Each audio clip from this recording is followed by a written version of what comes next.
Hello and welcome to this edition of the Cardinal Way for Men Live. My name is Ed Cardinal, and tonight's topic is never underestimating the power of human touch. Human touch is one of our basic primal needs, and it's a universal. Human touch is a universal language, and it's expressed differently in each country in each part of the world. Men in Italy, for instance, they kiss each other on the cheeks, give each other a hug. Russia, big old hug is part of a greeting, and it's going to be different in different countries, as I said. In our culture, touch between men and men, I believe, is getting better, but there's still that apprehension, that fear. I think a lot of it has to do with homophobia. I remember growing up, we used to give my father a kiss goodnight, and when we got to a certain age, he said that we are getting too old for that. And I learned later from my mom that was a big regret in his life, that he wished he didn't stop that. At this point we do hug my father and hug my brother, and something that's common with my male friends. In fact, my good friend Ron, one of the things that we do when we see each other is we hug each other, and we hold it for a count of 3 full inhalations and exhalations, and it's a nice long hug. And I recently went to a community men's circle at a local yoga studio, and one of the exercises we did was hugging, and I was hugging this man I didn't know, and you could feel the uncomfortability. And if you ever experience this as a man, or if you ever witness 2 men hugging that aren't comfortable with it, they keep their pelvises away from each other as much as possible. They don't want any sort of touch between the pelvises. And again, it's that homophobia. So I'm standing straight up hugging him, and I could feel that his pelvis was back away from me. And I'm not making fun of him. I'm just pointing out that it's not uncommon for men in our culture to be uncomfortable with it. And as I said, I'm seeing that it is improving.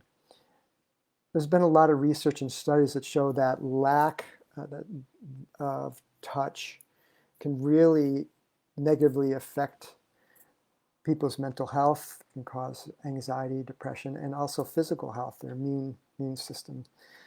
And also there's something called failure to thrive. Infants that are raised in orphanages that aren't touched, that aren't held, actually will eventually die from that failure of that human connection. So it is so important to our overall well-being. And I know before COVID, we were getting farther and farther away from human contact, human connection with our technology. We don't have to have that human connection anymore. And then with COVID, it exacerbated it, it amplified it. So because of that, people are having a whole host of mental health challenges and feeling isolated and disconnected, and having what's called that skin hunger, that desire to hold someone, to physically touch someone.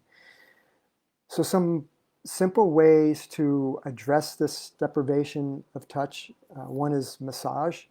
You can get a regular massage. 2, having pets is a good one. But when you have a pet, and I know I can say this firsthand now that I have a puppy, it's not just owning a pet, but it's that touch, the petting of your pet. For me, I spent a lot of time petting Angel, rubbing his belly, wrestling around with him, and it really feels good for me to be able to do that, and I know he absolutely loves it. And also another tool is a weighted blanket, and I'd never heard about a weighted blanket. Even though it's not human touch, it still has some of the same benefits of stimulating some of the nerves in the skin. That's going to actually stimulate the vagal nerve, the vagus nerve, which is going to decrease the heart rate, blood pressure, and massage, human touch. Hugging is another one. Giving hugs is a great way to connect with someone. It's going to decrease cortisol, which is the stress hormone, and also oxytocin. It's going to increase oxytocin, which is that hormone that makes you feel good when you have that physical contact, that physical connection. For me, I've always been someone who loves to put my hands on people. It's the profession I've chosen with the body work I do, physical therapy. Research finds that it's not only the people who receive the physical touch, but the person who gives it also receives all of those great benefits.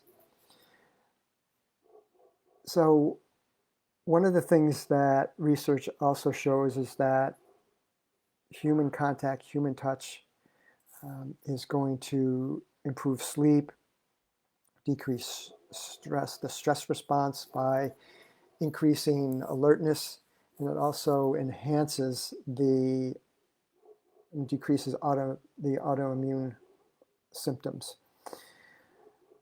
Touch can also slow down the brain waves and the heart waves. So again, it's going to help relax the body. So go out there and start hugging people. One of the other things I wanted to talk about, it's a little esoteric, but I'm going to talk a little bit about energy. And this is something that I've learned through my education about Thai massage, and the energy lines, or the meridian lines in acupuncture, and the lines in Thai massage. The heart lines are in the arms and in the hands. So think about it. When you give someone a hug, and touch someone, you're actually wrapping your heart around them. You're touching them energetically with your heart. So that's another reason why hugging and touching is so beneficial and helpful. So again, if you haven't already and you feel comfortable, add hugging to your health routine as much as possible. It's a great way to also express your love and gratitude for people you care about and the people you love. Hope this was helpful, and until you see me again, be well. Take care. Bye-bye.